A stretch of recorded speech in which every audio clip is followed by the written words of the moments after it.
Le Carré-Rond, saison 6, épisode 43. Et mes chers amis, c'est officiel. Nous sommes sur la route de WrestleMania. Bon, ça va les boys? On va se calmer, là. Ça va bien, ça va vite. Moi, moi aussi. Moi, je dis ça va se passer. Ouais, moi, c'est que je suis sur un gros dossier, les boys à la job. Moi, je suis journaliste dans la vie de tous les jours. Puis là, je suis dans un gros dossier à propos d'un CHSLD à Valleyfield. Bon. Le 8 avril, les patients ont décidé de sortir dans la rue pour demander des soins convenables. Le 8 avril prochain? Oui, le 8 avril prochain. Wow. Les patients avec leur J'ai vu ça passer, Steve. C'est malade, cette histoire-là. Moi, là, j'ai tellement de respect pour ces gens-là qui, tu sais, souvent en CHSLD, tu as de la misère à te mouvoir, tu as besoin d'aide, tout ça. Mais là, quand c'est rendu que tu es prêt à sortir dans la rue pour avoir des soins... Ouais, c'est pas mal capoté. Ça veut dire qu'il y a quelque chose qui tourne pas rond. Il y a vraiment quelque chose. Écoute, mais une manifestation, là, je vais peut-être rire, là, mais tu comprends bien que je trouve pas ça drôle, mais le terme me fait une manifestation de patients, tu sais, je veux dire. Ouais, c'est ça. Et Steve, je vais me permettre, moi, dans la vie, j'étais un employé de CHSLD, puis ça me dépasse. Non, c'est ça. Ah, c'est capoté. Ça, c'est une vraie raison de manifester. Ouais, ben voilà. Il y en a des meilleurs que d'autres. Mais ne tombons pas, mes chers amis. On comprend, là, qu'on parle. Mais donc, on comprend que tu es bien occupé avec ça. Toi, mon JC, qu'est-ce qui se passe de bon avec toi? On travaille fort. Sinon, ça va super bien. Bon, parfait. Ben écoutez, les messieurs, avant qu'on commence, j'ai envie d'expliquer 2-3 bébelles parce que la route vers WrestleMania, ça fait un bout, là, c'est après le Rumble, mais officiellement, dans notre cas, 1er et 2 avril, ça commence. Et je tiens quand même à informer que pendant la fin de semaine du 1er et du 2, nous trois, on va s'en reparler, bien sûr, offline. Là. Moi, je m'engage à faire ça, mais si vous pouvez, tant mieux. Si vous ne pouvez pas, on va comprendre là, les deux, mais... Tout ce qui TV va être en mode WrestleMania. Qu'est-ce que ça veut dire? Ça veut dire que les shows qui sont déjà à l'horaire, donc une vieille habitude le matin, le samedi matin à 21h, le samedi matin à 9h, et Boom Chick Hour le dimanche à midi, ça va rester. Mais le reste... il va y avoir plein d'activités. On va regarder des matchs classiques de Mania. J'ai même un plan de regarder. J'ai communiqué avec les gens de Cultaholic, qui est en Angleterre, qui ont fait un 5 heures. C'est tous les matchs de Mania rankés du pire au meilleur. Ça dure 5 heures de temps. J'aimerais ça regarder ça. Je leur ai demandé l'autorisation de pouvoir streamer ça. Fait qu'on pourrait regarder ça. C'est en anglais, mais on s'en fout. Ça va juste nous rappeler. Puis on va jaser des matchs en les regardant, des extraits, le kit. Ça serait bien. Fait que, tu sais, j'ai plein d'idées comme ça. Donc, ça veut dire que la fin de semaine du 1er et du 2, ben, on vous invite à venir faire un tour sur Tout ce qui TV parce qu'il va y en avoir de la lutte, puis il va y avoir du stock en masse, puis des caméos, puis toutes sortes de patentes. Ça, c'est la première affaire. Deuxième affaire. Évidemment, si vous êtes membre de patreon.com/le Carré-Rond, ben vous allez pouvoir venir faire le party avec nous autres le 1er et le 2 au soir. Tantôt, on va parler de Mania, bien sûr. Et évidemment, ben on parle ici de Watch Along, donc on ne stream pas l'événement. Il faut que vous y ayez accès par vos propres moyens, mais on le regarde en simultané, toute la gang ensemble.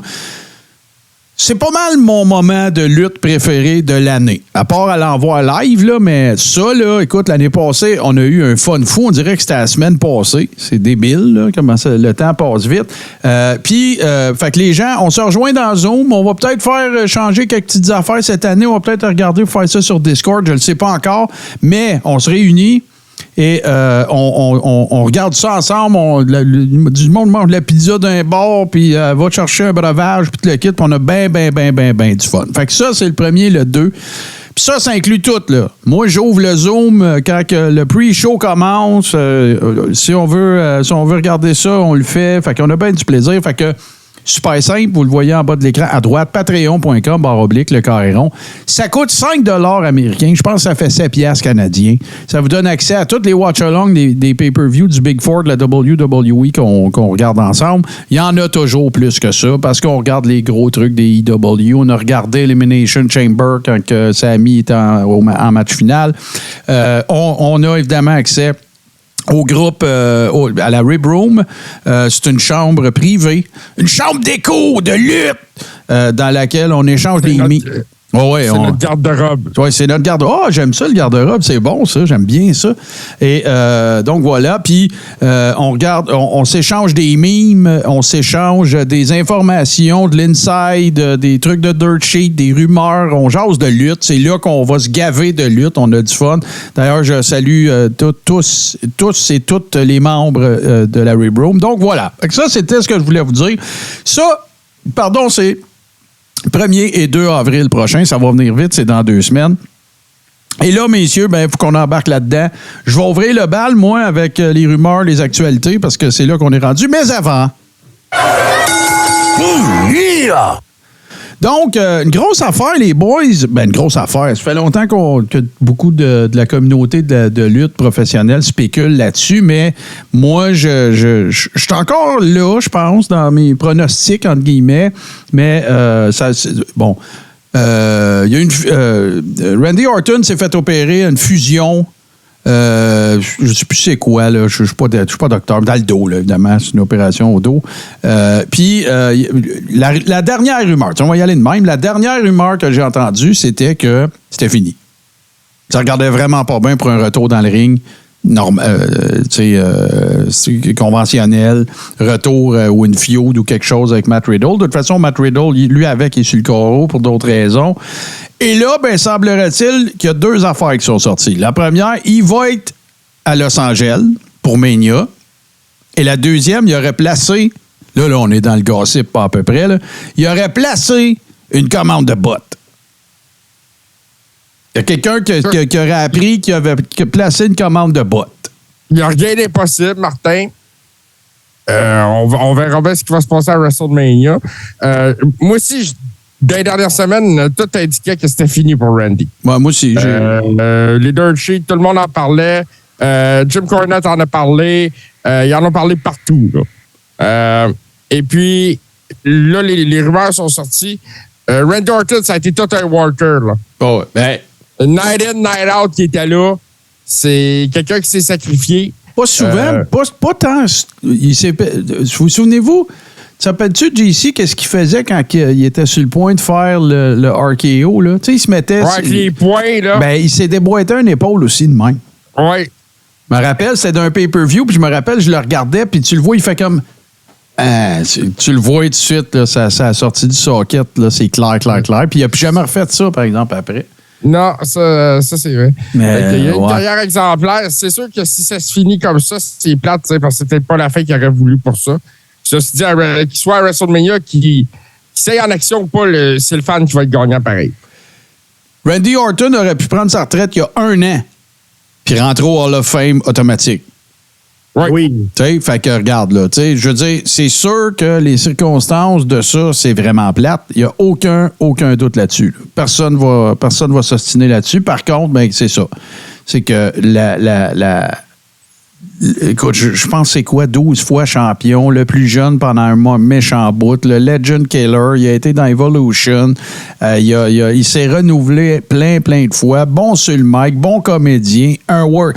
De l'avis de beaucoup. Moi, là, moi, vous dire à qui je pense quand je regarde Randy Orton dans le ring, je pense à Barry Windham. La même fluidité d'un move. Gros bonhomme, pas gros, mais quand même assez grand, tu sais, rectiligne, on va l'appeler de même.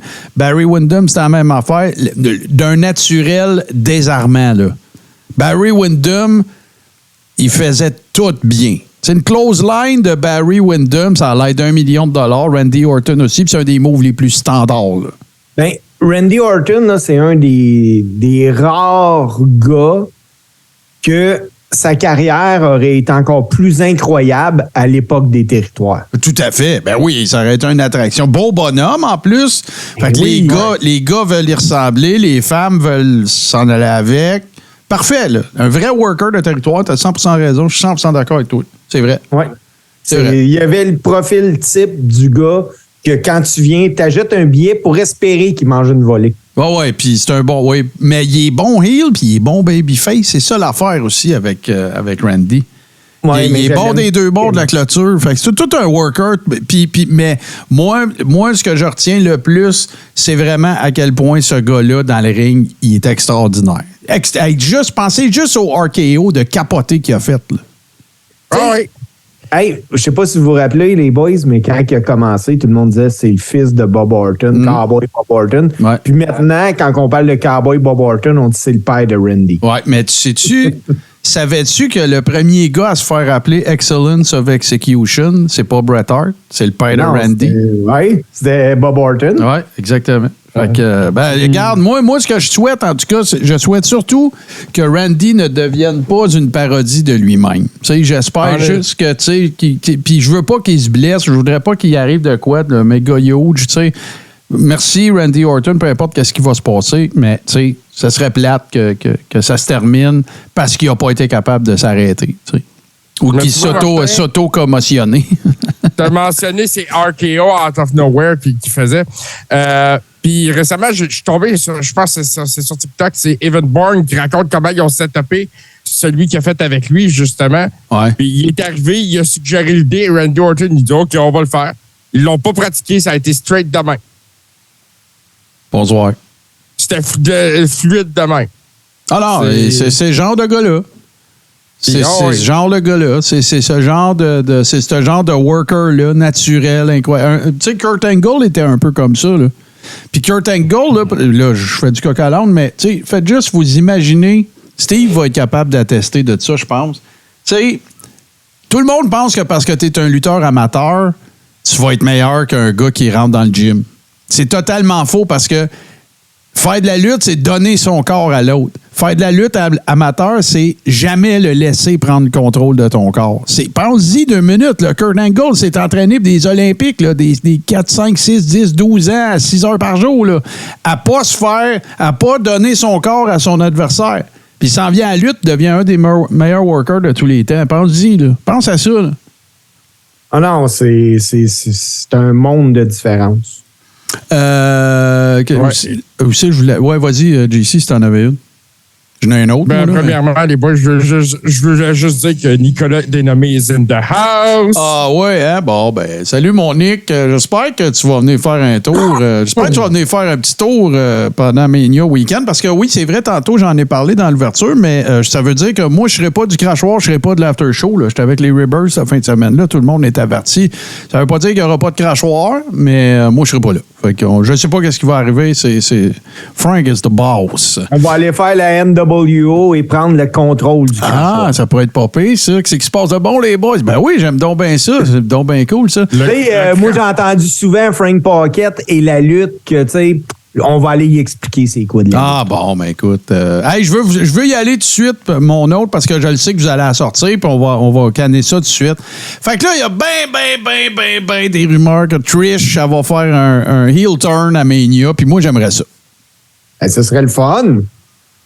Ça serait vraiment le fun que Trish, elle arrive, puis, tu sais, au lieu d'arriver tout le temps pour, bon, on va avoir un shine pop babyface, puis après ça, je m'en retourne, tu sais, mon temps est fait.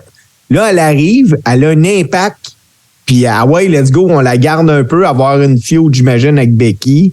Ben oui, puis c'est pas juste ça, c'est parce qu'elle pourrait. Moi, je la verrais comme être. Moi, je pense que ce qui pourrait se passer, c'est qu'elle reste dans l'espèce d'écosystème de Damage Control. Ben oui. Tu sais, c'est cool, ça. Pas juste tu sais, heal et out, là, juste pour un événement. Parce que moi là, si t'es pour ramener des légendes, moi, ça m'énerve, le ramenage de légendes juste pour Mania, ça me gosse. Ça me gosse parce que j'ai investi aucune émotion dans cette personne-là depuis 12 mois, depuis 11 mois. Puis tu me ramènes un mois avant, puis là, je suis posé d'être tout énervé avec ça. Tu vas me dire, ouais, mais Marthe, c'est une ancienne, c'est une personnalité connue dans le monde de la lutte. Oui, c'est correct, ça. Mais tu penses-tu que je suis aussi investi qu'avec Jay et Jimmy, là? Ah, mais non. Tu sais, fait que moi, ça me gosse. Fait que si t'es pour faire ça, build un autre storyline au moins pour après, puis garde-la un bout. C'est capable de worker, c'est capable de travailler. Pas si elle est là juste pour être sur le bord du ring. Là, ça, c'est correct, je peux comprendre. Puis tu sais, tu veux du marquee value, tu veux du monde qui attire des buyers de pay-per-view puis des tickets. OK. Mais si elle n'est pas capable. Tu sais, en tout cas, parce que je vais vous le dire, j'ai été impressionné parce que j'ai vu de Lita. Je pensais que ça serait plus clunky que ça, puis ça a été bien correct ce que je l'ai vu faire. Ça a été rough, Lita, la première fois qu'on l'a vu, là, quand ils ont gagné les straps. Ouais. Mais après ça, non, ça a eu bien du bon sens. Puis je pense que Trish, ça pourrait amener un plus-value, puis ça serait vraiment le fun. Tu sais, elle a la gueule pour qu'on l'aime pas. Oui, elle était capable de... Ben, elle a été heel longtemps aussi, elle l'a été. Ben oui. Je sais pas si vous vous souvenez la fameuse feud avec Christian Cage, Jericho, puis elle, puis qu'elle avait viré le cul à la crèche. Elle, finalement, était avec Christian Cage à la fin, dans son match contre Jericho. C'était bon, ça. Elle a bien fait ça. Hey, oui, Martin, puis c'est vrai, ça a fait à Nick Dénommé des Illuminés du Québec le 1er avril. J'oublie tout le temps, mais c'est vrai parce que c'est la date de fondation de Ménage du Dimanche. Comment puis-je oublier? Voilà. Hey, Martin, excuse-moi, Steve. Dans ce cas-là, Nick Dénommé pour ta fête, tu viendrais écouter WrestleMania avec nous autres, on va te faire ta fête. Ah ouais. Tu viendras ici, au pire. Bon, OK, vas-y, Steve. Parce que je sais qu'on a une grosse épisode, puis on peut pas finir trop tard là, à soir. Non. Je veux faire un autre actu. Ah ouais. Pour les gens qui ne savaient pas, il y avait un pay-per-view de la GCW. Ah, ben oui, il faut en à parler Toronto. De ça. Oui. Écoute, le moment huge et le match Matt Cardona contre Sexy Eddie. Quand Sexy Eddie tourne le dos à Cardona, Cardona prend le maillot d'Eddie, vient pour tirer Eddie, mais il y a juste le maillot qui vient. Et Eddie se ramasse flambant nu dans la salle. Et Sexy Eddie a fait un moonsault nu. Il a essayé de piner le gars tout nu. Écoute, il a fait des stunners, pas de main. Pas de main. Puis, pour vrai, moi, j'ai parlé à Eddie ce soir-là. J'ai envoyé un message. Écoute, t'es un capoté. C'était vraiment drôle. Puis, cette vidéo-là a été vue des milliers de fois à date. Oui, c'est sûr. Il n'est pas cave, Eddie. Là. Mais Jim Cornette, il n'est pas content. Il sera pas content. Non, c'est sûr. D'ailleurs, si vous êtes des fans de lutte et des fans de Twitter, allez suivre Sexy Eddie parce que c'est vraiment mourant son compte Twitter. Puis il fait plein de... Tu sais, il relate la saga aussi, là, parce que on le sait, là, moi j'aime beaucoup Jim Cornette, mais je suis pas intégralement d'accord avec tout ce qu'il dit. Je suis d'accord avec lui que j'aime pas ça les Spotfest, puis je trippe pas ces Young Bucks, puis le ha-ha wrestling, je trippe pas trop là-dessus, là. Puis les comment dire, les dick suplex, puis toutes ces affaires-là, ça m'intéresse pas. Mais Sexy Eddie, ben, regarde, il vient de chez nous, puis il est drôle, puis il est super fin, puis il vient d'un corps et rond, regarde, il m'a donné de... Mais il relate tout ça, il parle de Cornette, il parle de... Fait que, allez donner un follow sur Twitter, c'est vraiment cool de le suivre, c'est super intéressant. Moi, les boys, je veux juste vous parler d'un match que j'ai vu qui est The East-West Express contre Wested Young à la GCW. Ce match-là se retrouve sur Internet et je pense qu'il est sur YouTube déjà. C'est un des meilleurs matchs de lutte que j'ai vu dans les 10 dernières années. Ah ouais, hein? Ah, c'était solide. Tu sais, ça c'est le bout que... Moi, je l'écoute, JC l'écoute, puis je dis, hey, le match, il est débile, les équipes se donnent. Et là, t'as JC qui me dit, ben là, c'est un match en simple. Je dis, JC, c'est un match par équipe. Il écoutait pas Solide. Hey, oui. Mais là, fait que là, mais c'était Cardona contre Sexy Eddie, c'était-tu le main event? Non. Okay, le main event, c'était Mike Bailey qui a donné tout un show qui luttait contre Masha Slamonevic. Puis, la championne de la GCW. La championne de la GCW. Écoute, te donner une idée, ils ont défait le ring pendant le combat. C'était quelque chose. Bien des Québécois. On avait Mike Bailey qui était sur le show. Il y avait Lufisto qui était là. Oh, il y avait Shane Hawk. Il y avait GT Producer. Il y avait Massey Martin qui était là aussi. Il y avait Benjamin Toll, Sexy Eddie. Ouais. Hey, Benjamin, il faudrait bien qu'on le reçoive. Là. Ah, ben oui, on pourrait le recevoir. Il pourrait venir nous compter ça. Ben oui, puis il pourrait venir nous compter son match à JCW. Oui, il était contre Joey Janela. Vas-y, JC. Ouais, c'est ça, c'était contre Joey Janela. Ça a été un très bon combat. La part des combats de la soirée, c'est une belle soirée de lutte. Les Québécois étaient à l'honneur à Toronto. Ouais. La foule était... Comment je te dirais? C'était une foule intime, mais intense. Parfait, ça. C'est ça que tu veux, dans le fond. Tu veux du monde investi, puis investi émotivement. C'est ça qui fait le meilleur crowd. Oui, la quantité, c'est sûr que c'est impressionnant, puis ça fait des gros pops, puis tout, mais tu veux que le monde qui sont là, même s'il n'y en a pas beaucoup, tu veux qu'ils soient dedans. Là. Puis c'est ta job qu'ils soient dedans. C'est ça l'affaire. Là. Ben oui. Hey, on va régler ça tout de suite. Moi, si vous n'avez pas vu Tales of the Territories, produit par la même gang que Dark Side of the Ring avec The Rock, là, avec sa compagnie de production, je vous invite fortement à regarder ça. Pourquoi? Parce que vous pensiez, parce que vous êtes des connaisseurs de lutte, si vous écoutez le Coréron, vous pensiez que l'histoire d'Andy Kaufman à Memphis Wrestling, vous pensiez que vous la connaissiez. Mais vous la connaissez pas. Parce que, là, c'est pas prétentieux quand je vais dire ça, mais même moi, il y a des affaires que je savais pas, que j'ai découvertes par rapport au passage de Andy Kaufman à Memphis Wrestling, que j'ai apprises dans ça. C'est la dernière présence, d'ailleurs, à la télévision de Jerry Jarrett, pour ceux qui s'intéressent, c'est parce qu'il est décédé récemment, à l'âge de 80 ans. On parle du père de Jeff, évidemment, un cancer qui s'est manifesté puis ça s'est réglé bien vite, là.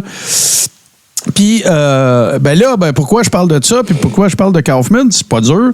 C'est parce qu'ils s'en vont au Hall of Fame, puis ils sont pas en retard, là. Ils ont manqué le bateau. Parce que Andy Kaufman, ce qui est arrivé, puis je veux pas tout vous conter l'histoire, puis vous spoiler ça, là, vous irez l'écouter, puis allez, vous savez comment aller chercher ça, là. Vous n'êtes pas obligé d'abonner à Vice, là. La première personne qui a approché pour faire quelque chose à la lutte, c'est Vince McMahon Sr. Et Vince McMahon Sr., il a dit non parce qu'il avait peur que ça ridiculise toujours, tu sais, le kayfabe, puis protéger la business, puis tout le kit. C'est pour ça qu'il a dit non. Et là, c'est, mon Dieu, j'allais dire Ed Asner, son nom m'échappe, là, mais le gars de Pro Wrestling, ça va me revenir, qui a dit à Andy qu'il se connaissait, parce que Andy était un fan fini de lutte. Il a dit, appelle Jerry Lawler, appelle à Memphis. Ils vont faire de quoi avec toi, eux autres? Puis à cette époque-là, Jerry Lawler, on le sait, c'est un tripeux de, tu sais, c'est un dessinateur incroyable, mais c'est un tripeux de cartoon, puis c'est lui qui a eu les personnages les plus weird, là. Comment il s'appelait? Sid Vicious, qui était habillé comme le gars dans Mad Max. Glenn Jacobs, qui s'appelait le monstre de Noël, le stick des lumières, puis tout. C'est lui qui était le plus capoté. Fait que, il a dit, appelle-les eux autres. Et c'est là que ça a commencé. Une affaire que j'ai appris, c'est super intéressant. Une affaire que j'ai appris, Andy Kaufman s'est toujours fait payer et n'a jamais encaissé ses chèques. Jamais. Jamais. La comptabilité disait à Jeff Jarrett et à Jerry Lawler, dit là, tu sais, je sais pas, là, on a tant d'argent en passif pour Andy Kaufman. Et, tu sais, faut que l'argent soit là. À un moment donné, il va les encaisser puis tout. Jamais. Il n'a jamais accepté de se faire payer pour tout ce qu'il a fait. Ça, je le savais, mais même l'histoire de l'ambulance, quand il y a son fameux match, parce que les pile drivers étaient interdits dans le territoire, Jerry Lawler, il en donne 2. Andy Kaufman, il reste couché dans le ring. Puis il dit appeler une ambulance. Puis Lawler, il veut pas. Il dit, ça coûte 300$ une ambulance. On est en 80, là, 300$. C'est pas comme 10$. Là. Ça vaut plus que maintenant. Il dit, je vais en payer. T'sais, il est couché dans le ring, puis il dit, je vais en payer. Puis c'est pour ça qu'il y a eu une ambulance. Il a payé pour rester à l'hôpital avec un neck brace pendant genre 2 jours. Écoute, là, c'est une histoire absolument abracadabrante, mais ce qu'il faut comprendre et savoir de plus important, c'est qu'à l'époque où Andy Kaufman a fait ça, la lutte était sur le cul dans certains territoires. Et c'est pas à Memphis, parce que Memphis, c'est particulier, mais parce que quand ils sont passés à David Letterman, puis le fameux spot là, avec Kaufman puis Lawler, là, ben là, écoute, jusqu'à la fin de Late Night with David Letterman, ils en parlaient encore. Il référait à... Pour Dave Letterman, là, cet événement-là, c'était dans les débuts là, du show de Letterman, cet événement-là a fait en sorte que Dave Letterman Show a marché. Moi, j'espère que Jerry Lawler va être correct pour aller introniser Andy Kaufman. Moi aussi, parce que lui, il a fait campagne pendant des années et des années et des années. Et je ne sais pas, je sais pas ce qui a fait que cette année, ça a été Ça a été accepté. C'est-tu parce que Vince n'est plus là? C'est-tu parce que, écoute, je ne sais pas, là. Mais, regarde, au final, ben, il était temps, là. Il était vraiment temps, là. Y a-tu une cérémonie Hall of Fame après SmackDown comme qu'ils ont fait les dernières années? Ben, moi, je pense que oui. Je pense que c'est le vendredi, mais ça va être sur le network. Ouais, ben, moi, ce que je me demande, c'est est-ce que Vince McMahon va être capable de ne pas se montrer à la face à TV pendant le Hall of Fame? Ben, il veut jamais y être à la TV. Hier, il était à la TV. Non, mais lui, là, il dit tout le temps, pendant le Hall of Fame, là, Vince McMahon, il dit tout le temps qu'il veut pas passer à la TV. Il veut pas être à la télévision. C'est pas à propos de lui, blablabla. Il déteste ça. C'est ça la rumeur, là. Il veut pas que les gars le nomment. Oui, c'est ça. T'as même pas le droit de dire merci à Vince McMahon dans tes remerciements. Le seul qui l'a fait, c'est Triple H. Ouais, mais là, c'est son genre, tu sais. Mais c'est ça, je confirme que ça va être le vendredi après SmackDown pour le Hall of Fame, là, en direct du Crypto. Crypto, je pense. Crypto, machin, là, c'est l'aréna où ça a lieu, là. Ouais, c'est ça. Et puis, ben, c'est ça. Puis, tant qu'à parler du Hall of Fame, bon, les Dirt Sheets en ont parlé. Ce qui va sortir, ce qui reste à être intronisé, ils vont introniser une femme, ça va être Stacy Keibler. Ah, il faut que je fasse, parce que ça m'énerve. Le gars de qui je parle, là, qui a dit à Andy Kaufman d'appeler, c'est Bill Apter. Merci. OK. Mais non, c'est ça. Ils vont introniser Stacy Keibler. Ouais. Là, pour la première fois de l'histoire, ils vont introniser un arbitre. Charles Robinson. Ben ouais, Little Nate. Oui, pour l'ensemble de sa carrière. Puis je pense que c'est mérité. C'est l'arbitre préféré de Triple H, de Ric Flair, entre autres. Ben oui, de Ric Flair, oublie ça. Puis si vous n'avez pas vu WWE Treasures, allez voir ça, là, parce qu'il était propriétaire d'une des robes de Ric Flair, puis il braille, puis tout, puis on va t'en donner une autre, puis c'est vraiment capoté, là. La robe de chambre papillon. Non, c'est pas c'est pas lui qui l'a. Non. C'est qu'elle sert d'échange. Lui, il a la Jungle Robe. Oui, c'est c'est celle ça, avec puis... le tigre. Non, mais le papillon, c'est pas celle-là. C'est celle qu'ils ont cherché pendant des semaines. Là. Mais tu parles de la même affaire que nous autres, là, effectivement. Et puis, c'est ça. Donc, on parlait de Stacy Keibler d'intronisé et Charles Robinson. Et là, les Dirt Sheets ont commencé à parler de ça. Ça s'enligne pour que le combat entre Ray et son fils se cale au Hall of Fame durant l'intronisation de Ray. Pas fou. Pas fou, parce que là, c'est le seul. Tout à l'heure, on va faire la liste, puis on va faire nos prédictions de quelle journée ça va avoir lieu après la chronique de Steve, là. Mais c'est pas fou. Ça serait la première fois que ça se ferait, qu'un match se cale au Hall of Fame. Je trouve ça bon, moi. Puis, à venir jusqu'à date, depuis des mois dans l'histoire, Dominique vient toujours crasher les soirées de Ray. Ah, fait qu'ils vont débarquer avec, j'allais dire Dark Journey. C'est pas ça pas tout, là, Judgment Day. Ouais, Dark Journey, c'était une manager, une femme dans le NWA. Fait que moi, je trouve que c'est une idée qui fait bien du sens. Moi aussi. Là, ben, Ray serait poussé à bout, puis il y aurait un combat qui serait le dimanche, probablement. Moi, j'aimerais ça qu'au Hall of Fame, il y ait un food fight, pareil comme au 22e Slammy Awards. Ça n'arrivera jamais. Écoute, il y a un watch-along de ça pour les membres de Patreon, là, les Ribbers. Il y a un watch-along de ça que j'ai fait dans le temps avec Toto Lavigne. Allez voir ça. C'est une de mes affaires préférées. Écoute, ils se battent à coups de poisson. Il y a un âne qui passe en arrière. C'est un des meilleurs segments que j'ai jamais vu. Tu parles de slapstick humor à la lutte, là. C'est Harley Race avec Jim Duggan. Écoute, c'est n'importe fucking quoi. Asti que c'est drôle. C'est un de mes bouts préférés ever. Les 20... Ça, particulièrement, puis évidemment... Les 22e Slammy Awards, c'était même pas vrai. Il n'a pas eu 22. Il n'a jamais eu un avant celui-là. Il faisait croire que c'était les 22e. Tu vois, écoute, Jim D'Anvil puis Bret Hart danser. Vince McMahon avec son asti numéro de revue musicale. Hulk Hogan qui, en tout cas... Il joue de la guitare. Beefcake qui joue du sax. C'est n'importe fucking quoi. Là. C'est vraiment bon. C'est vraiment drôle. Mais non, c'est une bonne affaire. Puis avant qu'on continue la liste, les boys, j'écoute, ça me fait un peu suer qu'il dépense une bonne idée de même sur Dominic Mysterio. Mais là, je m'excuse, les gars, là, mais j'ai regardé son match contre Gargano là, à Raw, là, puis il s'améliore, asti. Ah, ben oui. Hey, il y a un potentiel là-dedans, là. Le maudit splash, là, c'est dans le dos à Gargano, il était solide, là. Non, mais pas juste ça. Ils ont chain wrestlé au début. C'était super rapide, super tight, super crisp. Puis Dom, il n'y avait pas de l'air fou. Il m'énerve pareil. Je l'haïs pareil. Haïr, là, c'est un grand mot. Mais je l'aime pas pareil. Mais là, va au gym, là. Ça n'a pas de bon sens. Il est à côté de Judas Priest. De Damien. Il est à côté de Damien Priest. Puis il a l'air de son masseur.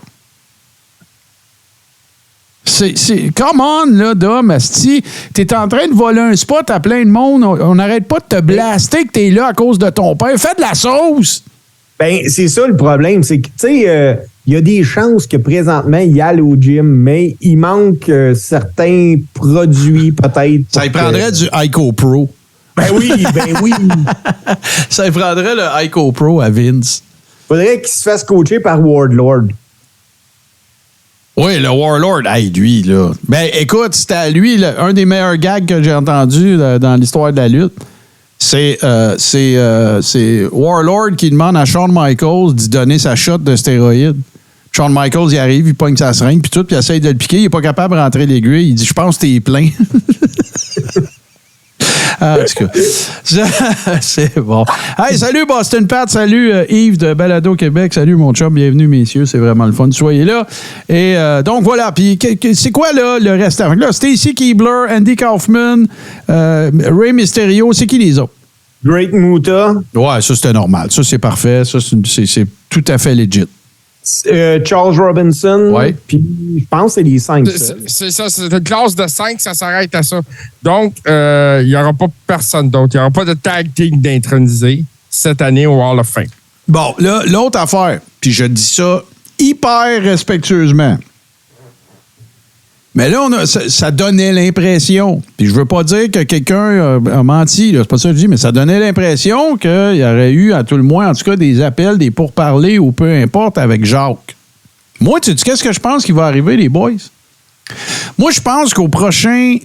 Ben, ça peut être dans longtemps, là. Mais le prochain Mania qui pourrait avoir lieu au Canada, puis je suis pas en train de dire que ça va être dans 3 ans, 4 ans, 10 ans, 12 ans, je ne sais pas. Mais le prochain Mania qu'il y aurait au Canada... Là, ça serait l'occasion de le faire. Mais moi, je continue et je persiste et je signe. Il faut qu'Édouard Carpentier soit au Hall of Fame. Faut qu'Édouard Carpentier soit là. Écoute, même Triple H, quand il est venu ici, il a parlé de Mad Dog, il a parlé, tu sais, des légendes qui venaient d'ici, puis il a mentionné Carpentier. Là. Il a mentionné Carpentier, il a même mentionné Rick Martel. Oui, tout à fait. Puis je veux pas, là, à toutes les fois qu'on parle de qui devrait au Québec être intronisé au Hall of Fame, on nous reproche quasiment tous les fois de pas mettre Rick Martel dans le mix. Je le mets, là. Mais avant n'importe qui, il faut qu'Édouard Carpentier soit là. C'est juste ça mon point. Toutes les autres que vous dites, Ricky Martel, Jacques Rougeau, tout ça, pas de problème. Mais il faut qu'Édouard Carpentier soit là avant eux autres. C'est tout. C'est tout ce que je dis. Puis ça pourrait être le posthume. Fait que, tu sais, si tu viens faire un Mania au Canada, tu sais, regarde, on a eu 6, on a eu pas 17, mais X8, 18. Ça fait un bout. On a eu 3 au Canada. Ouais, ça fait un bout qu'il n'y en a pas eu. Les 2 au Canada, les 2 à Toronto. C'est ça. Fait qu'en tout cas, moi, je pense que c'est ça qu'il pourrait faire. Puis là, il pourrait faire amende honorable. Puis moi, je te dis... En tout cas, évidemment, moi, je vous le cale tout de suite. Là, s'il y a un Mania à Toronto, j'y vais. Là. Mais pourquoi pas Montréal? Puis vous allez dire, ouais, mais si tu veux qu'ils fassent ça, faites-le au stade. La WWE, c'est la meilleure compagnie pour habiller quelque chose de laid. Oui. Moi, je serais d'accord au stade.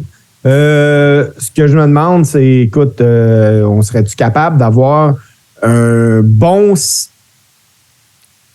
stade? Tu sais, tu vas dans le sous-bassement, les loges du stade, là, ça fait dur sur un moyen temps, là. WWE est reconnu pour présenter des affaires de qualité, puis que ces gars sont bien, puis tout le kit. Ça serait intéressant à voir s'ils sont capables. Je pense que oui. Moi, je pense qu'ils sont capables. Tu sais, écoute, les moyens qu'ils ont tous, sauf que là, faut que ça déborde. Il faut qu'il y ait du monde jusqu'à l'anneau. Là. Ben, il y aurait du monde jusqu'à l'anneau. Moi, je pense que oui. Les retombées économiques d'un WrestleMania, c'est faramineux. En plus, mais pas juste ça. Ça serait un spot incroyable pour la lutte locale. De un, là, qu'est-ce que ça fait? Toutes les fêtes d'Indie, mon vieux, il y a des galas à tous les fucking soirs.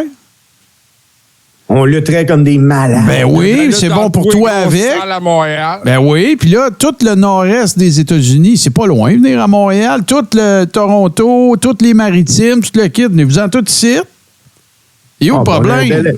On a un bel aéroport qui est prêt à accueillir les Européens qui vont descendre. Et voilà. Fait que, regarde, hôtels, moi, je te dis que c'est pas si far-fetched que ça. Fait que moi, là, s'il y a du monde qui nous écoute, qui travaille à Air Rio, tu sais, quelque chose de même, là, jamais vous entendez parler qu'il y a des officiels de la WWE là, qui viennent sniffer, puis qui viennent écornifler dans le stade, puis tout, là.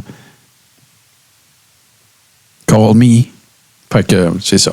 Moi, ce que j'avais déjà entendu dire, je ne sais pas à quel point c'est vrai, mais il semblerait que pour avoir WrestleMania, il faudrait que la municipalité en fasse la demande, un peu comme les Jeux olympiques. Je sais pas. Ben, je pense pas que ça soit comme un bid. Là.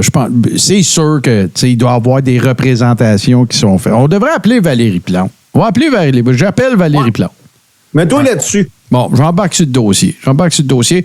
Messieurs, est-ce que vous avez d'autres... y a-t-il d'autres trucs dont vous auriez aimé moi, parler? je vois le temps filer, puis je me dis que j'ai rien d'autre. Bon, ben regarde, on va... dans ce cas-là, on va faire une très courte pause, mes chers amis, puis on va revenir pour la chronique à Steve.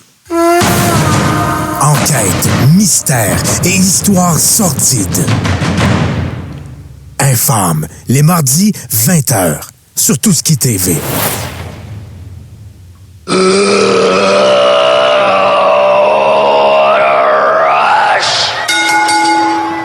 De quoi nous parles-tu dans ta chronique cette semaine, mon cher Steve?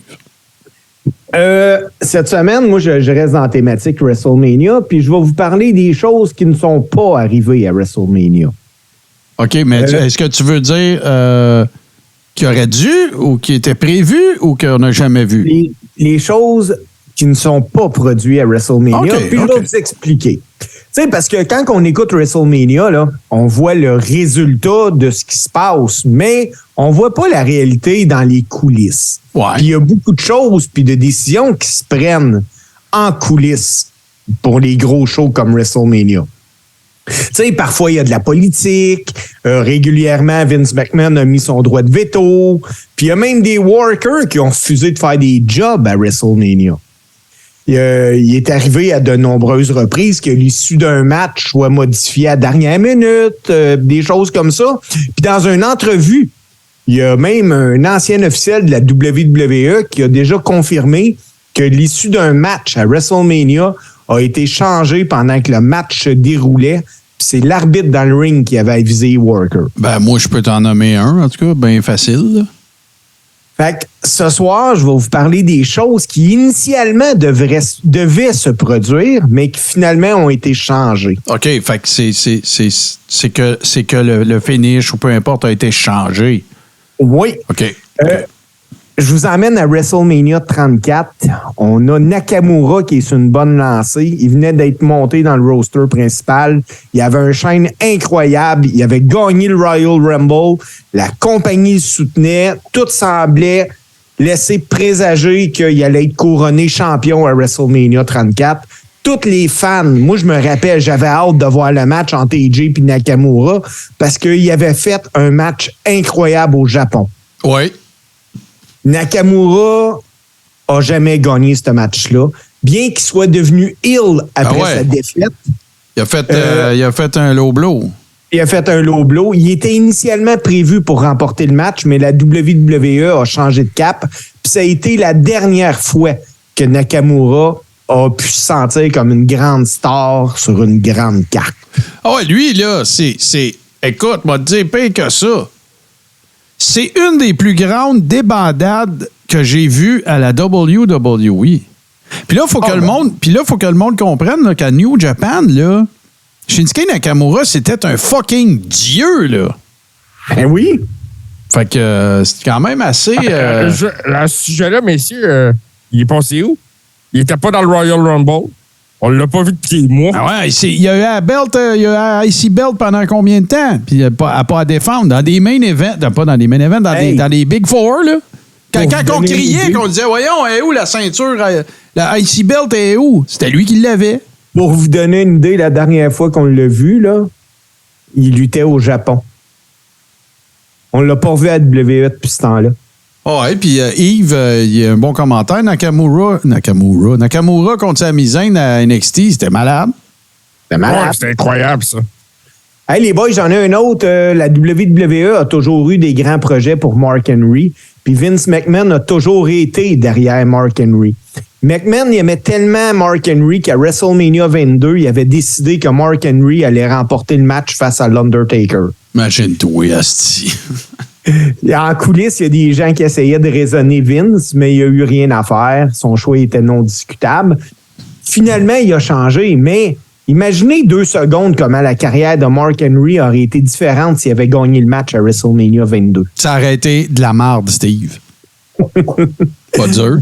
McMahon a changé d'idée 48 heures avant l'événement. Il a décidé que Taker allait poursuivre sa série victorieuse. Puis il faut comprendre quelque chose. Mark Henry a toujours été réputé pour avoir une bonne attitude et une bonne éthique de travail. Fait que quand il s'est fait dire qu'il allait se coucher à WrestleMania 22, il s'est simplement couché puis il n'a pas fait de pleurnichage avec ça. Les autres, peux-tu t'en soumettre? Ben, c'est que ils sont peut-être là, OK, Martin. vas-y. Tu me mettras après, ouais, parce que là, on va aller à WrestleMania 19 entre Kurt Angle puis Brock Lesnar dans ce qui était un match incroyable. Puis plusieurs se souviennent de ce match-là en parlant du botch qui a eu lieu. Ah ouais, Shooting Star Press. Star Press de Lesnar qui s'est pété le cou. Mais ce que les gens semblent pas comprendre, c'est que les problèmes de coups, c'était Angle qui les avait ce soir-là, avant que l'accident arrive. Il avait le cou cassé. Il avait le cou cassé. La WWE à l'époque, jugeait que Kurt était prête pour un long programme comme champion, mais son cou le faisait tellement souffrir qu'il a eu besoin d'un congé. Angle était tellement mal en point que la WWF avait même préparé un match de remplacement en cas. Puis tout le monde pensait que c'était Kurt qui allait aller over, mais finalement, ça a été décidé dernière minute que c'était Brock parce que Kurt Angle avait besoin d'un break. Moi, là, Steve, je veux que tu nous expliques quelque chose. OK? Là, je veux parler aux lutteurs. OK? Fait que là, on le sait, il n'y a pas de worker qui n'a pas de petit bobo. OK? Ça n'existe pas, là. OK? T'es jamais rentré dans un ring pour un match, Steve, alors que tu te sentais comme tu venais de sortir du ventre de ta mère. C'est jamais arrivé, ça, là. Pas mal sûr. Bon, même pas ton premier parce que tu t'es entraîné comme un débile avec Lencelli puis il te pétait à gueule à toi les soirs. Fait que, dis-moi, puis là, je comprends que ça peut être différent d'un worker à l'autre, mais dis-moi à quel point l'adrénaline d'être dans un ring quand même qu'il y a 100 personnes ou 100 000, explique-moi ce que ça fait à pas un athlète, pas un joueur de hockey, non, à un worker. Qu'est-ce que ça fait au fait que tu as des bobos puis tout le kit? Ben moi, je vais te donner un exemple, Martin, qui est bien simple. L'année dernière, j'ai eu la COVID. J'ai eu de la misère à marcher, puis tout le kit. Puis là, je me testais, puis j'étais plus positif. Puis il y avait plusieurs billets de vendus, puis j'avais bien des chums qui avaient acheté des billets pour venir me voir lutter. Pour me rendre à la salle, là, c'est mon fils qui chauffait mon char, parce que je dormais à côté de lui. J'ai fait 25 minutes de match avec le gars, parce que quand la musique part, t'as plus mal nulle part, l'adrénaline est là. Mais quand je reviens dans le vestiaire... T'es scrap. Je scrap. Ben ouais, parce que tu sais, puis là, des histoires de même, il y en a plein. Il y a bien du monde qui oublie, là, puis évidemment, c'est pas pour porter ombrage à ce que Mick Foley a fait pas Over the Edge, mais King of the Ring. Taker, il avait la cheville cassée. Oui. Taker, il avait la cheville, il était épais, parce qu'il était cassé. Là. C'était pas, je me suis foulé à la cheville. Non. Broken ankle, là. Pensez à ça 2 secondes. Il savait pas comment redescendre du top du cercle. Non, c'est ça. Pensez à ça 2 secondes. Là. Fait que, imaginez-vous. Tu sais, puis là, Kurt Angle, c'est un cas particulier. Il a gagné une médaille d'or avec un broken freaking neck. Là. Fait que c'est pas pareil, là. Mais tu sais, c'est ça, là. C'est ça que j'essayais de vous illustrer un petit peu, là. À quel point, tu sais, ben oui, ils font du cash.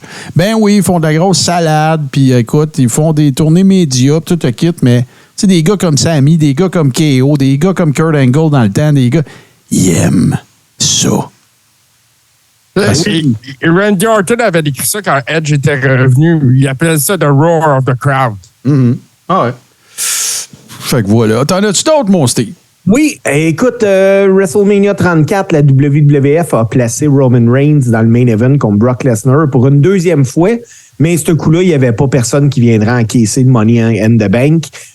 Tout le monde s'attendait à ce que ce soit le grand moment de Roman Reigns, mais les fans pensaient qu'il allait gagner. Puis pendant un certain temps, la WWE donnait la ceinture à Roman Reigns. Puis ça a changé à la dernière minute. Vince McMahon il a décidé, lui, que non, on y va avec Brock Lesnar, puis ça, on va prendre tout le monde par surprise. Puis, en parlant du fameux encaissement à WrestleMania 31, saviez-vous, les boys, que Seth Rollins, qui a été introduit dans le main event entre Roman Reigns puis Brock Lesnar, qui s'est ouais, c'est ça, là. Pour finalement remporter le titre, ouais. Rollins a su le finish après son match contre Randy Orton. Il savait même pas avant. J'ai entendu ça, moi. J'avais entendu ça aussi. Puis écoute, là, ça va être bien dur de battre ce cash-in-là. Bien dur. Bien dur. Puis en plus, tu sais, on chiale tout le temps que, tu sais, l'entrée à Mania, c'est ben trop fucking long. Mais là, on s'en sacrait que ça soit long. Là. Puis je le réitère, je l'ai vu encore cette semaine. Seth, go to the gym. Je revoyais, là. Je revoyais des affaires de Tyler Black, là, puis je revoyais des affaires de l'époque. Là, je me souviens plus quelle rétrospective j'ai regardé. Là, je sais plus si c'était le Network ou sur YouTube. Hey, man, il y avait une shape de c'est quoi, là, les sports là, que tout le monde fait à Star, là? Voyons, des concours. CrossFit. Il y avait une shape d'Adonis, de fou, là. Là, non. Une shape de papa. Mais tu sais, t'es haï, là. T'es pas. Tu sais, c'est pas. Tu fais pas ça une fois par mois, tu sol d'église, là. T'es haï, bro. En tout cas, moi ça me dépasse. Fait que, j'en ai un dernier, boys. On va aller en 93-94. Lex Luger n'a pas réussi à remporter le titre de la WWE à SummerSlam en 93 parce que Vince McMahon, lui, estimait que le meilleur moment pour ça, c'était WrestleMania. Il s'agissait d'une grande idée là, de Vince McMahon que lui, il voulait préparer et Luger s'attendait également à ce que ça se produise. Il allait devenir champion à WrestleMania. Cependant, lorsque le moment est venu de passer à l'action, tout le monde s'attendait à ce que Luger gagne, mais McMahon avait changé d'idée. Au lieu de ça, c'est Yokozuna qui a remporté le match. Puis même que ça a été obtenu par disqualification, Luger n'a jamais été champion parce que Vince avait changé d'idée. Ouais, puis on s'en rappelle, c'était le fameux été du Lex Express. Oui. Écoute, le fameux USS Intrepid où il y avait Body Slamé, Yokozuna, l'autobus, la tournée média, écoute, Lex Luger parle de cet été-là comme de l'enfer total, vivre d'un boss. Ça a l'air que même quand il arrivait, il était censé dormir des fois à certains endroits, il se poussait puis il se pognait des chambres d'hôtel. Ça a l'air que c'était le bordel. Et ça n'a jamais collé. Lex Luger, c'est un des workers qui a été Lex Luger, à une certaine époque, a été sous-estimé, mais la plus grande partie de sa carrière, il a été surestimé. Ben oui. Mais au début de sa carrière, il a fait des. Tu sais, il y a un match de championnat contre Ric Flair. Tu vas me dire, ouais, mais là, Ric Flair peut se battre avec un balai, puis c'est correct. Mais il y a eu des bons matchs aussi avec d'autres workers. Mais après ça, c'est juste devenu un body. Parce que ça, en 93, là, même si la WWF nous montrait Lex Luger qui sillonnait tous les États-Unis, puis plein de fans, puis tout, là, la réalité, c'est que ça ne levait pas en tout. Non, ça marchait pas. Ça marchait pas en tout. Les fans qui étaient là, ils recevaient des tickets pour aller au show, parce que sinon, il n'y aurait pas eu personne. Le monde n'était pas en arrière de Lex Luger, mais pas en tout. Le monde était en arrière de Bret Hart à ce moment-là. Ben, Bret, Puis c'est parce que là, c'était Mania 10, puis ça a vraiment fait de quoi de fucker, là. C'était évident, là, que, tu sais, il avait changé les plans, là, parce que ça tenait pas de bout, là, la storyline. Tu sais, Pie contre Owen, Luger se bat contre Yokozuna, Bret se bat contre Yokozuna à la fin. Tu sais, c'était comme un peu maillet, mais ça a donné lieu au meilleur match d'ouverture de l'histoire de Mania qui ne sera jamais battu entre Owen et Bret. Moi, je vais t'en donner deux, moi. Je vais te donner, puis celui-là, un qui s'est décidé dans le ring, c'est Hogan contre The Rock à Mania 18 à Toronto. Et puis Hogan leur avait dit, mettez-moi pas heel à Toronto, là. Je vous dis que le monde va cheerer pour moi. Même si je fais des moves de heel, même si j'essaie d'être un heel, mettez-moi pas heel à Toronto. Ben là, mettez-moi pas heel à Toronto. Et c'est exactement ça qui est arrivé. Et là, évidemment, qu'il n'était pas question que The Rock soit pas over. Mais le finish a complètement changé. Puis c'est The Rock qui a dit à l'oreille d'Hogan, OK, tu peux Hulk up, puis tu peux faire tes moves de babyface, puis tout ça. Puis évidemment, probablement le plus connu, j'oublie le Mania, c'est-tu 27, je m'en rappelle pas, c'est Brock Taker. Ça s'est décidé la journée même. Ça s'est décidé... Mania 30. C'est Mania, t'es-tu sûr que c'est 30? Oui, c'est WrestleMania 30. Oui, c'est vrai, c'est New Orleans. C'est vrai, c'est Daniel Bryan puis le Yes Movement puis tout. Ben, c'est la journée même parce que Taker était censé aller over. Puis c'est là que Vince, il a callé Taker. Peut-être la veille, là, mais en tout cas. Puis il l'a callé dans son bureau puis il a dit c'est Brock qui va être over. Ah! Je pense que le temps, c'est le temps là. Puis toute la seule raison pourquoi, parce que tout le monde pensait, puis écoute, là, moi je pense que c'est un plant, là, le gars qui était de même, là. Dans la foule, je pense que c'est un plant, là. Je pense que c'était arrangé. C'est trop. Possible, ça. C'est trop, ouais. Mais de toute façon, soit un plant ou pas, il était bon, là, il était très crédible. Là. Mais, puis la seule raison pourquoi Taker a accepté, c'est parce que c'était Brock. Parce que c'était crédible que Brock gagne, mais ça n'aurait pas pu être Bray Wyatt ou, Chris, c'est Taker, là. Ça prend un monstre là, pour battre Taker, puis le seul qu'il y avait, c'était Brock. Fait que, tu sais, si on est pour faire perdre Taker un moment donné, c'est là. C'est contre Brock, là. On peut pas le faire à un autre moment. Puis après ça, il y a eu le meilleur timing. Ouais, puis après ça, il y a eu évidemment la débandade avec Roman, puis tout ça, mais moi, je continue de dire que si c'est un work, parce que là, puis là, si on part là-dessus, les gars, on va défoncer, on va finir à 10 heures. Mais la working theory, oui, c'est vrai, c'est bon ça, Boston Pat.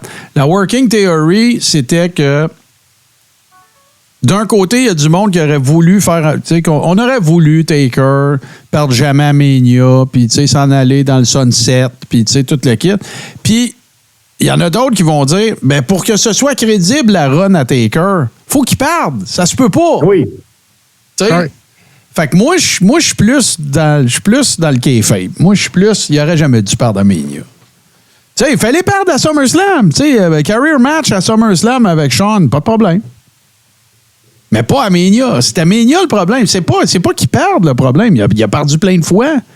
Le problème, c'est qu'il perde à Mania. Moi, c'est ça qui m'a fait un peu de quoi. Mais là, regarde, je suis old school, puis je suis vieux, puis... Regarde, qu'est-ce que tu veux? Puis, Boston Pat, un très bon point. C'était pas... quand, évidemment, on sait toute l'histoire, WrestleMania 3, André passe le flambeau à Hulk, tu sais, tout ça. Puis c'était huge. Même si on savait tous très bien qu'André avait déjà perdu, c'était déjà fait body slammer par Kamala, King Harley Race. Il y a plein de monde qui l'avait déjà. C'était Hogan avant, chez Stadium. C'est arrivé plein de fois avant, là. Mais là, c'était très, très, très significatif. Puis, ça a l'air que même Hogan, avant de se rendre au ring, il savait pas si André était d'accord de le mettre over. Puis si André avait pas voulu mettre Hogan over, il n'aurait pas été over. Là. Ça a bien beau être Hogan, puis il a bien beau être bien fort, là, mais 525 qui s'installe sur toi, c'est fini. Là. Ah, c'est fini. Fait que oui, c'est vrai, c'est un très bon point, Boston Pat. Voilà. Puis écoute, il y en a plein d'autres. Il y a eu évidemment plein d'autres aventures qu'on ne sait pas à Mania, puis dans plein d'événements significatifs. Mais ceux-là, oui, je pense que tu les as très bien relevés, mon cher Steve. Et parlant de relever, nous autres, on va faire une très courte pause. Puis là, on va vous revenir avec qu'est-ce qu'on pense, ou en fait, quand est-ce qu'on pense que les matchs qui sont déjà bookés à Mania vont avoir lieu? Bleu et nuit. Le talk show de fin de soirée. Pas mal tous les soirs. Sur Tout-Ce-Qui TV. You humbled them and you humiliated them. Well, now it's my turn. I'm going to make you beg, DiBiase. Messieurs, je commence simplement parce que là, on n'a pas de référence visuelle. On aurait pu le faire, j'y ai pas pensé pour être bien honnête. Mais donc, je vous fais la liste des matchs qu'on connaît qui sont confirmés. Ray contre Dom, c'est pas confirmé. Donc, c'est pour ça que vous ne l'entendrez pas. Seth contre Logan Paul. Roman contre Cody Rhodes. Charlotte, Rhea Ripley. Bianca contre Asuka. Brock Lesnar contre Omos. Gunther, Drew McIntyre, Sheamus. Austin Theory, Cena. Trish, Lita, Becky Lynch, Damage Control. Edge contre Finn Balor, Hell in a Cell. Braun et Ricochet contre les Street Profits, contre Alpha Academy, contre Viking Raiders. Le match popcorn. Et les Usos contre Kevin Owens et Sami Zayn. Il me semble qu'il me manque un match de Il en manque deux, là. Ouais, il manque les filles. Le four-way féminin. Oui, c'est ça. C'est ça qui manquerait. Fait que le pendant féminin des filles, puis je me souviens plus c'est qui y a dedans. Puis Il y en a juste deux de connus à date, là. bon, c'est ça. Fait qu'il doit y avoir quoi? Chelsea Green, puis... Non, il y a Raquel Rodriguez, puis Liv Morgan. Liv Morgan, voilà. Parfait. Fait que, on commence ça avec samedi, le 1er avril.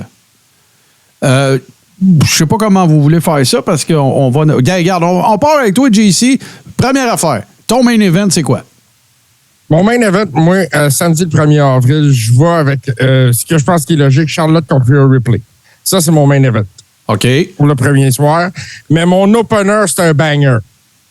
Parce que je veux setter le tone pour tout le week-end. Fait que moi, je vais avec le triple threat pour l'IC. Pas fou. Ça serait ton opener. Quel autre match mets-tu, toi, le samedi? Le samedi, qu'est-ce que je mets d'autre comme match? Je mets Cena contre Theory. OK. Le Hell in a Cell. Logan contre Seth. Puis Bray contre Bobby. Ah, le pre-show, c'est le four-man tag team. Four tag team. C'est le pre-show. Là, Bray contre Bobby, c'est-tu booké, ça? C'est booké, mais là, il semble avoir un problème avec Bray. Ouais, parce que là, on n'a pas parlé des actualités. Puis il y a des dirt sheets qui ont commencé à mentionner le nom de Brian Cage pour aller défier Bobby Lashley. On va voir. Qui? Brian Cage. Mais il n'est pas signé à AEW, lui? Non, il est agent libre en ce moment. Ah, ouais. OK, c'est la première fois que j'entends parler de ça. Moi, tu vois, je pense pas que ce gars-là aurait un pop en rentrant à Mania, tu sais. Pas en tout. Hey, moi, le samedi, boys, là, moi, je pars avec le match Bray-Bobby, si Bray est là, mais de toute façon, je passe ça. Je me dis, j'ai deux scénarios possibles. Si Bray est pas là, j'ai Randy Orton, si Orton est capable de faire de la lutte, ou Goldberg. Ah, ta gueule. Ouais. Là, je suis avec ton Goldberg. Là. OK, attends un peu. Attends une minute, Steve. Là. Goldberg, partout sur les réseaux sociaux, ça dit qu'il est agent libre en ce moment. Ouais. Agent Après libre, ça, il a 74 ans. Après ça, j'y vais Gunther contre Drew contre Sheamus. C'est pas ces HSLD Mania, là? Après ça, j'y vais avec le Four-Way Man Tag Team. J'ai suivi de Becky, Trish, Lita contre Damage Control. Après, j'y vais avec Logan Paul contre Seth Rollins. J'y vais avec Charlotte contre Rhea. Puis en finale, j'y vais avec les Usos contre Sami et KO. Et là, ouais, vas-y. il faut savoir, il y a 4 matchs féminins dans toute le Mania, fait qu'on va avoir 2 et 2. Pas sûr. Pas sûr. Mettons qu'ils se disent, gars, je vais en canner 3, moi, le samedi, pour avoir plus de viande le dimanche. Ah, ça me surprendrait qu'on ait 3 matchs sur 7 qui vont être des matchs féminins. Moi, en tout cas, les gars, m'ont vous dire comment j'ai travaillé. Moi, je m'en sac de l'ordre. Moi, là, je m'en sac de l'ordre. Je pense qu'il y a 3 combats hyper importants. T'as ton main event, t'as ton opener, puis t'as ton combat avant le main event. Tu peux pas avoir 2 workers meilleurs que tes 2 workers dans le main event parce que sinon, ils vont voler le spot des 2 gars dans le main event. Vous êtes d'accord avec ça? Eh oui, surtout à Mania. Parfait. L'autre affaire, c'est que oui, vous avez toute raison. Ton premier match, il faut que ça... Suite, on accote ça dans barreur. OK? Puis là, moi, j'ai pas fait ma liste en fonction de ce que je pense qu'ils vont booker. Excuse-moi, j'ai pas fait...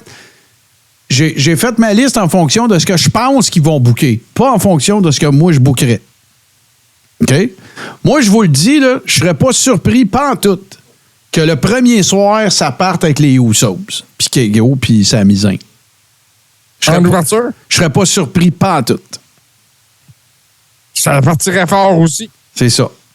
Hey, on a déjà parti Mania avec Brock Lesnar. Qu'est-ce que ça te donne de plus qu'il soit pas plus tard? Parce que là, moi, je regardais le samedi, parce que moi, mon dimanche, le main event, il est déjà canné, là. Mais moi, je regarde le samedi, puis il y en a 3 main events. Pour un samedi, entendons-nous, là. On va pas dire 3 main events. Mais 3 main events, c'est Seth contre Logan, c'est Charlotte contre Rhea, puis c'est les Usos contre KO. Ça pourrait, les 3 pourraient en être un. Moi, je suis d'accord avec toi, Martin, mais c'est quoi le meilleur match de ces 3-là? Non, c'est pas de même qui regarde ça, eux autres. C'est quel match que le monde veut le plus voir? Ben, c'est KO puis Usos. Moi aussi, je pense que c'est ça, mais eux autres, ils pensent pas que c'est ça. Eux autres, ils pensent que c'est Logan Paul contre Seth Rollins. Ça se peut bien. Fait que moi, je pense que le main event, ça va être... Moi, je pense que le reste... Pour vrai, les gars, le reste, m'en sac. M'en fous. L'ordre ne change rien pour moi. Moi, je pense qu'ils vont ouvrir avec les Usos contre KO puis Sami. Je pense que le match avant le main event, ça va être Charlotte-Rhea. Puis je pense que le main event, ça va être Seth contre Logan Paul. Ah ouais? Ouais. Puis, écoute, c'est un money maker. C'est ça. Je pense que c'est ça qui va faire. Tout le monde va vouloir voir quel spot de fou que Logan Paul va faire. Tout le monde va moi, je pense que ça va être ça. Écoute, là, j'ai le pire dossier ever à Mania. Là. Même victoire-défaite, c'est moi le plus pourri qu'il n'y a pas. Là. Hey, mais là, on est juste 3, puis les 3, on a 3 main events différents. Ah ouais, c'est cool, ça. Moi, je trouve que c'est cool. Ben oui. Ah, tu vois, regarde, Nick dénommé, il pense qu'ils vont ouvrir avec Logan 7. C'est pas fou. C'est pas fou. Audacieux de faire ça. C'est un bon pic, ça, avec. C'est pas fou pantoute. C'est pas fou pantoute. Tu as quoi d'autre comme match le samedi, Martin? Moi, regarde, on va vous dire qu'est-ce que j'ai placé le samedi. OK? Laisse-moi trouver ma liste. Bon, moi, samedi, là, j'ai Charlotte Rhea, j'ai Gunther, Drew McIntyre, Sheamus, j'ai Edge contre Finn Balor. Moi, je pense que le Hell in a Cell, je pense que c'est un match de samedi. Ouais, ça, je suis d'accord. Moi, les gars, là... J'avais les Usos, puis tout ça. Là. Moi, je suis d'accord avec vous autres, mais là, ils ont un gros problème. C'est l'esthétique de cage. Faut que tu partes avec... Non, Gabin, faut que tu partes avec ça. Pour t'en débarrasser après, parce que là... Il est suspendu. Ah ouais, tu vas suspendu, toi? Ben ouais, il n'y a pas de plafond de stade ouvert, là. Les autres WrestleMania, où il y a eu des Hell in a Cell, qu'est-ce qu'ils ont fait? Ils l'ont relevé. Rappelle-toi Undertaker contre Shane McMahon. Tu penses-tu vraiment que parce qu'il n'y a pas de toit, ils sacreront pas un crane là? Non, c'est ça. C'est qu'ils ne laisseront pas à 80 pieds dans les airs là, pour pas cacher la vue à personne ou whatever. Là. Il va y avoir un crane, ils vont grimper ça au plafond. Là. Ça sera pas devant personne. Le dimanche, je partais justement avec le Hell in a Cell pour se débarrasser de ça après. La même affaire qu'ils ont faite avec Elimination Chamber. Ils vont en mettre où?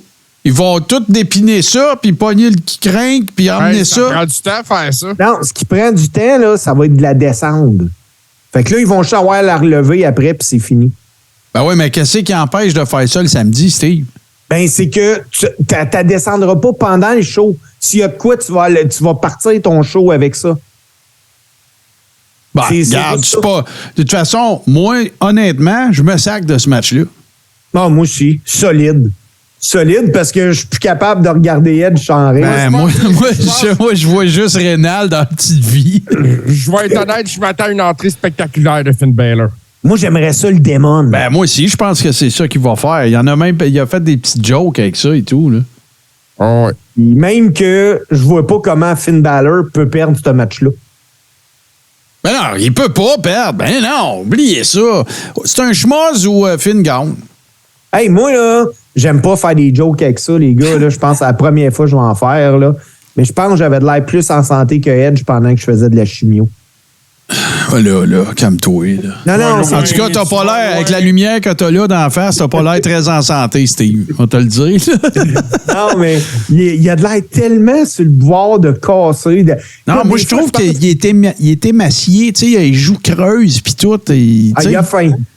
Ouais, on dirait tout le temps qu'il est en train de faire un jeûne d'une pomme par jour. En tout cas, regarde, là, on juge pas mal, mais moi j'aime plus Edge. Je le file plus, Edge. Je trouve toujours que c'est comme un comédien quand il fait des promos. C'est plus un worker, c'est un acteur. Ben oui, il est bon dans le ring, puis il a été incroyable. Puis Rated R Superstar, c'est un personnage mythique de fin Attitude Era, puis plus tard, là, puis il est arrivé, il était là pendant, là. Mais j'ai plus envie d'investir émotivement dans ce gars-là. En plus, on sait que s'il sac son camp là, l'année prochaine. Puis, pour le dimanche, les boys, moi, j'ouvre le show avec Edge contre Finn. Après ça, je vais avec le four-way féminin. Ouais. Ben, regarde, l'autre affaire, là, je vais vous dire, je m'excuse. Tu sais, c'est quoi le feature cossin, le four-way, là? Moi, je m'en sac, là. Gars, fille, ils vont en avoir un le samedi puis un le dimanche, c'est tout. Bon, ouais, puis ça va être pour faire du temps. Ça va peut-être même être pre-show, là. Moi, c'est ce que je pense, c'est que les deux vont être pre-show. Moi, je pense qu'il n'y aura pas de pre-show. Parce qu'on a 14 matchs, hein. Si tu fais 7-7, si tu fais un pre-show, tu as un WrestleMania de 6 shows. De 6 matchs. Ouais, mais attends un peu, Steve. Là t'oublies une affaire. Là. 1, les entrées au ring, ça prend 20 minutes chaque. 2, les packages qui expliquent les feuds de chaque. Garde. Segment du Hall of Fame. Ouais. Il y a tout, les entrevues backstage, il y a tout ce qui y avec. Ah ouais.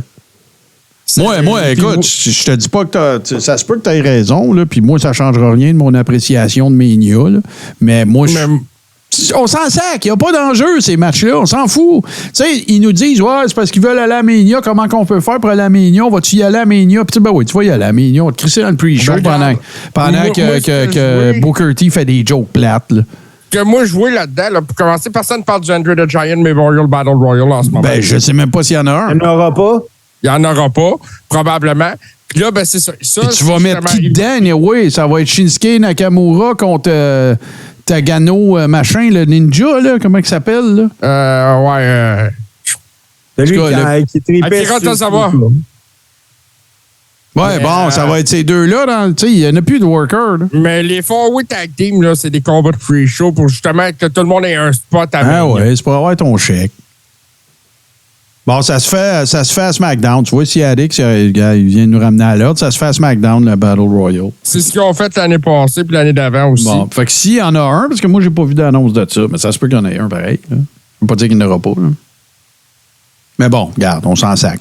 Le bottom line, là, c'est que c'est plate parce que Street Profits, il y a des teams là-dedans qui sont super intéressants. Les filles, ben moi, je suis moins investi. Là, regarde, je vais le dire. Je l'ai déjà dit. Je vous aime, les filles. Moi, j'ai hâte à la journée, puis je vais la regarder s'il y avait une Fed féminine. C'est pas une affaire de misogynie, là. C'est parce que je trouve que c'est plus facile de construire des storylines avec les filles quand ça se passe. Faites un show de 2 heures, 1 heure, peu importe. Je sais pas. Je pense que ça va m'attirer plus que si c'est mixé avec les gars. Là. Puis mon worker préféré à WWE en ce moment, c'est Bianca Belair, en plus. Là. Fait que, regarde, c'est pas une affaire de je suis pas fin. Là. Fait que c'est ça. OK, on s'en va dimanche d'abord. Fait que là, Steve, t'étais après de nous faire ton dimanche. Oui, j'étais après pour faire mon dimanche. Moi, j'ouvre avec Edge contre Finn. Je vais avec le four-way féminin. j'ai pas le choix parce qu'il manque un match le dimanche, les boys. Je suis obligé de mettre Ray contre Dom. Parce que je sais qu'il va avoir lieu. Ben ouais, c'est sûr. Après ça, j'y vais avec Bianca contre Asuka. Ouais. J'y vais avec Cena contre Theory. Puis le main event, Roman contre Cody. Moi, ma carte, elle ressemble à ça au bout, là. Moi, le dimanche, j'ai Brock, j'ai Bianca, j'ai Austin Theory, j'ai Trish.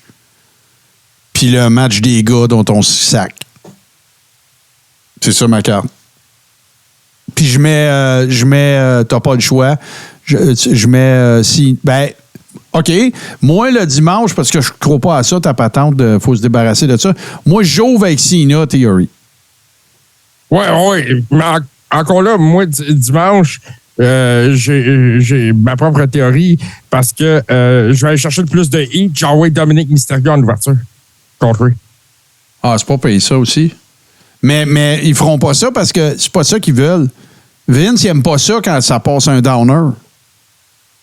Mais c'est pas ça qu'il a fait à WrestleMania 10 en envoyant Winhart en premier. Ah ouais, mais c'est v'là 40 ans. C'était pas pareil, là. Il y avait 20 000 personnes dans... Ben, regarde, en même temps, je veux dire, toutes les théories se valent, là. Je dis pas que t'as pas raison.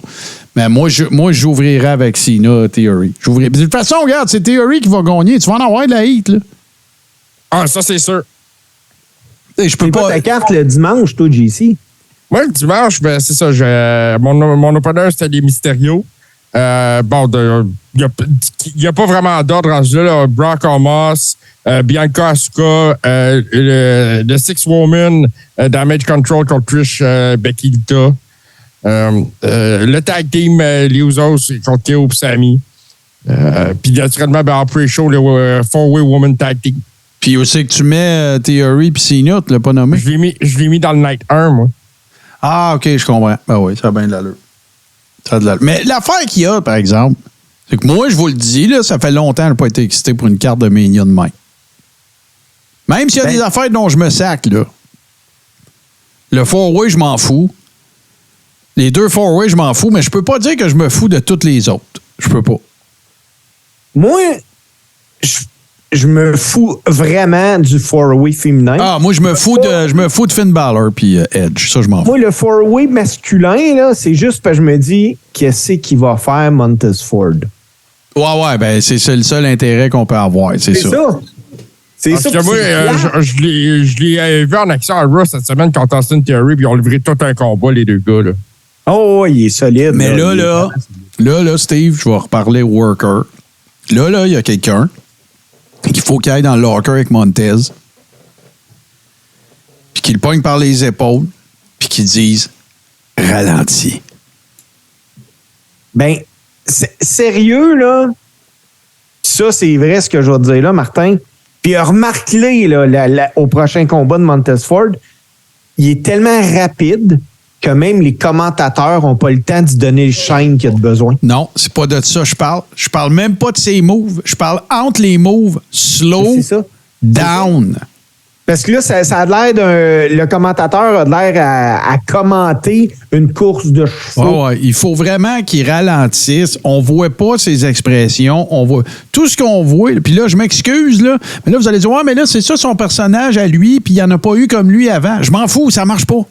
Ça marche pas. Je devrais être en train de triper ma vie quand Montez Ford est dans le ring, puis c'est pas ça qui arrive. J'ai juste dans la tête ralenti. Je suis toujours en train de dire ça. Ça va trop vite. Puis là, je veux pas dire ça va trop vite comme une souplesse de Dynamite Kid, là. Il était vite, lui, avec, mais entre les moves, slow down. Bien, un qui a compris ça, là, puis a regardé le gars sur comment il était en Indy, puis là, comment il est haï, c'est Ricochet. Oui, lui aussi, c'était... Ben, Will Ospreay, c'était pareil, là, quand les affaires que je l'ai vu faire à AEW. Là. Même ces deux gars-là vont être dans le même combat. Oh oui, ça va être fou raide.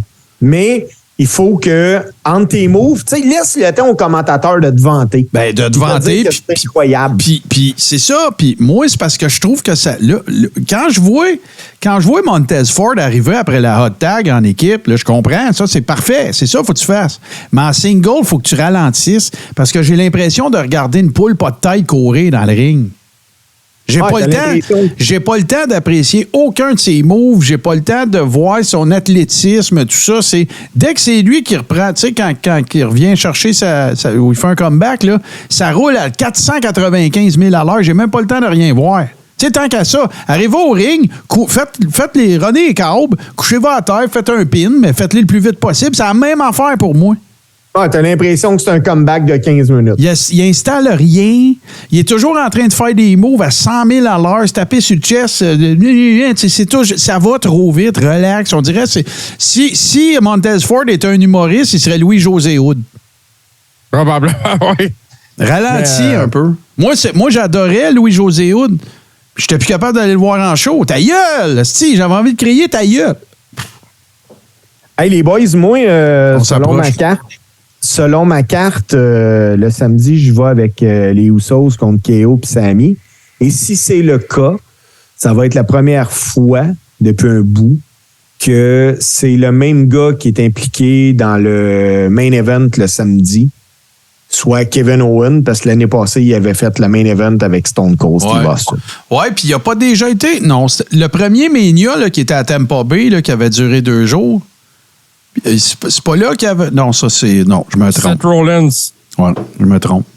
Puis moi, je veux juste apporter un autre milestone pour ce combat-là. Ça va être la 5e fois que les Usos entrent à WrestleMania avec des belts autour de la tête. Wow. Ça, c'est de quoi, pareil? Non, moi, je pense que là, on peut le dire, là. Oui, New Day, c'est fantastique, puis tout, ils ont battu le record de Demolition, là, mais écoute, si on parle de teams les plus importants de l'histoire de la WWE, il faut commencer à intégrer les Usos là-dedans. Là. Oui, puis moi, je pense que quand les Usos vont splitter, parce que ça s'en vient, Ouais. Jay va être poussé. Ouais, Jay, il est bon sur le mic, il s'est mis en ordre en plus, hein, c'est mi-cote, tout. Non, c'est tout un worker. Ah, écoute, même Corey Graves en a fait les louanges récemment là, dans son podcast. Puis il dit que c'est un des gars les plus complets de la compagnie. Bon, écoute, parlant de complet, je pense que nous autres aussi, ça va être complet parce que le temps avance. On va aller se clencher les 2 tunes, les boys, puis ça, on va se faire un petit... bon, des fois, quand on fait des trucs, moi puis JC, le samedi, c'est la musique d'attente, mais ce sont, en fait, c'est comme un genre, pas un mash-up, mais un genre de medley. Mais on les écoutera pas toutes, évidemment. Là. Mais un medley des tunes dont vous allez assurément vous souvenir qui concernent WrestleMania, mais les WrestleMania d'antan. Fait que, on fait les 2 tunes pour vous revient avec le close.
2016 says I just whipped your ass.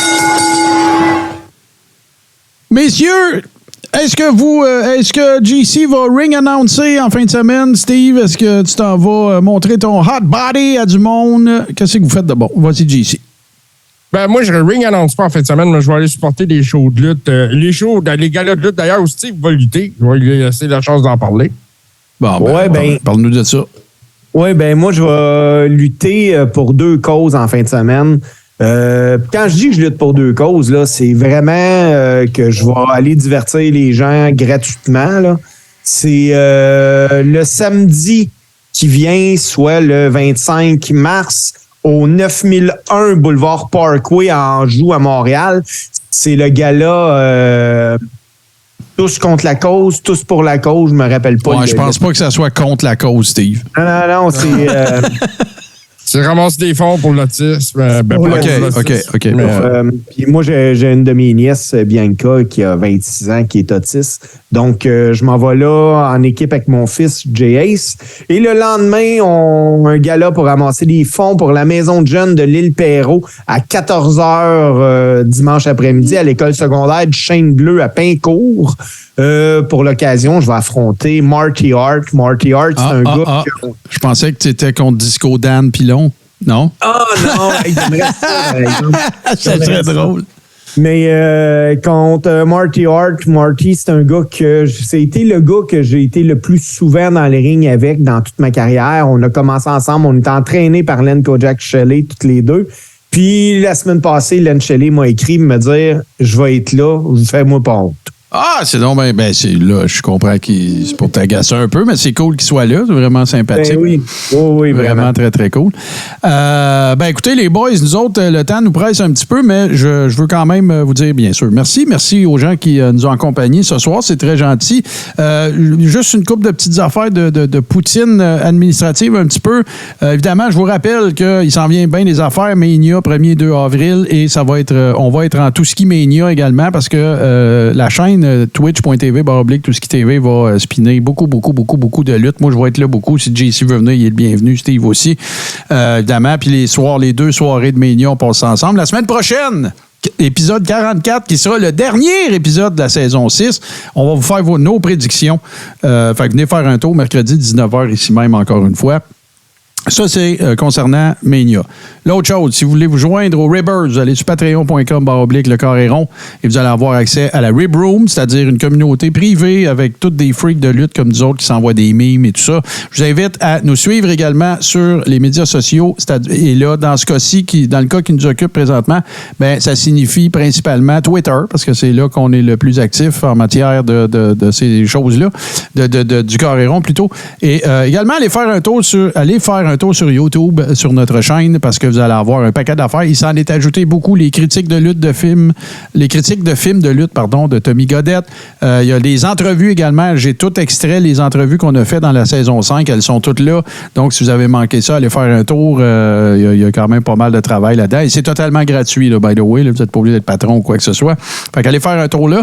Évidemment que cet épisode-ci et tous les autres sont disponibles en balado-diffusion samedi midi sur Apple Podcasts, Google Podcasts, Spotify et tout bon podcatcher Android.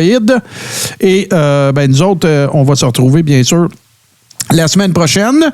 Et sinon, d'ici là, je vais vous laisser avec la meilleure musique de mash. Non, on recommence ça parce que je voulais vous dire salut à vous autres aussi, je suis tout mêlé.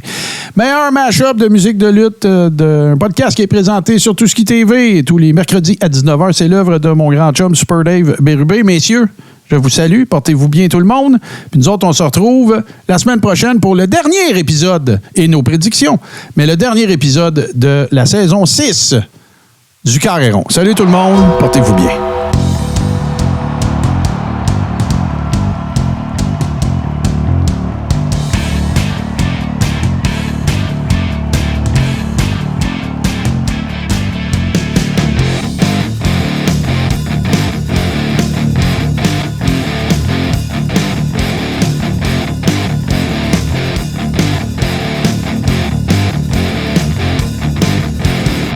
Membre de la famille H2O Web Media.